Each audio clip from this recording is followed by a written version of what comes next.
But first, the top ways to make your home ready to sell. Unbroken horizontal lines are the best things that you can do as a seller. It's your life, it's your list, and it starts right now.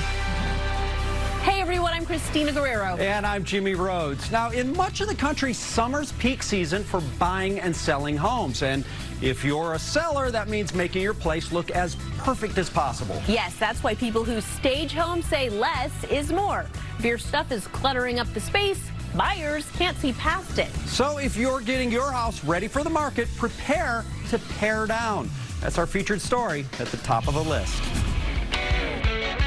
It's the stuff that makes your home feel homey. The lumpy futon you've had since college, or that foosball table held together with duct tape. But bad news, the people who stage homes for quick sale have told realtors what they really want, and it's not looking good for your dogs playing poker painting. Most professional stagers will want everything out of the house. I met up with Trevor, Halpern, CEO of Halpern Residential, at one of his listings. They want a blank slate. Of course, not every seller can afford to hire a staging company. So we're running down what pro stagers hate about your home. And pull up your big kid pants, because this is going to be brutal. But this first one's all elbow grease. Declutter. Yes, you use your coffee maker every day, but it's 36 years old. Put it under the sink. The less you have from a clutter standpoint, the better. Decluttering lets people assess the space in the home. Unbroken horizontal lines are the best things that you can do as a seller. Buyers' eyes will get tripped up on the stuff that you have on the counters as opposed to the counter itself. Their eyes will get tripped up on the things on the walls. Their eyes will get tripped up on a light bulb that is burned out. So very low-hanging fruit. The problem is you become blind to your own clutter. So when you walk in the house, you may not notice that box that's been sitting there for months because it's just part of your everyday thing. So put an outsider's eyes on your space. If you had a friend or someone come in and say, hey, put your buyer's hat on, what should I get rid of here? What catches your eye? They may go, well, what about that box under the piano? And you're like, oh my gosh, that's been sitting there for months. I'd totally forgotten about it. Just look right past it. Next, get rid of plants that aren't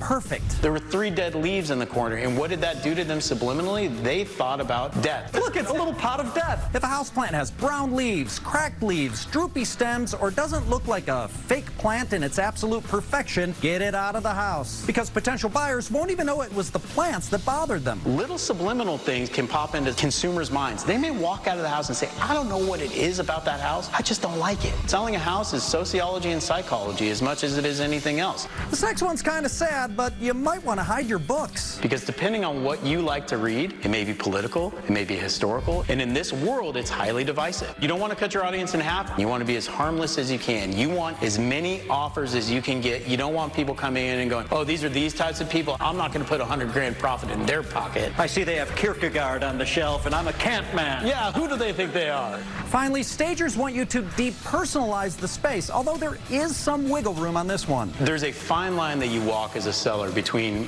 personalizing the home too much and depersonalizing too much. Sometimes you can walk into a house and you'll see a wall full of family photos. That's too distracting. But sometimes you walk into a house and you see a couple family photos. It's a family house that's been lived in for 35 years, right? And that is probably what the consumer coming in to buy it is like, and you want them to feel that there's love in this house. The better thing to do, though, is just go buy the frames that have better-looking families than you and put those in there. Getting rid of the stuff professional stagers hate is at the top of the list.